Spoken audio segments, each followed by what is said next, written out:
AP was out in the field talking to people last weekend through Monday, so that's of course after all three presidential debates have taken place, and we found some pretty interesting results. Our main takeaway was that Clinton is leading Trump nationally by 14 points. Now that's a little higher, that's on the higher end of what we've seen in other polling, but certainly consistent with the trend, which is that she has a significant advantage in this race with less than 2 weeks to go.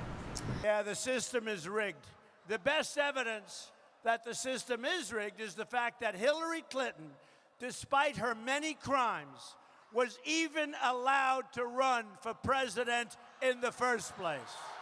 So one of the reasons Clinton has such an advantage here is that she's pulling, the numbers indicate that she's pulling not only from her own base of Democrats, minority voters, women, younger voters, but also getting some people to cross party lines, independents or Republicans. What we found was that 90% of Democrats say they're backing Clinton.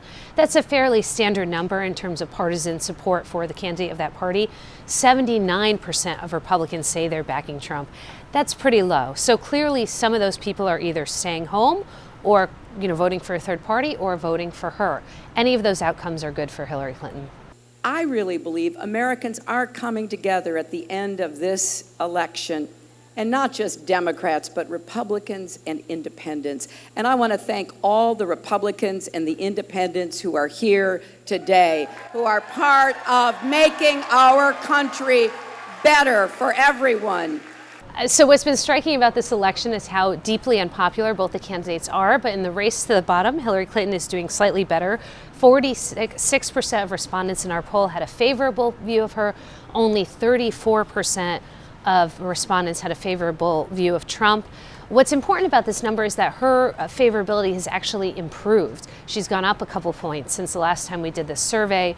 And you see her doing things at the final stages of the campaign to try to really improve her image among not just Democrats, but independents, Republicans, even people that didn't vote for her, because she knows that should she win and go into the White House, she'll have to be president for everybody, she'll have to get things done. That's hard to do when most of the country does not like you.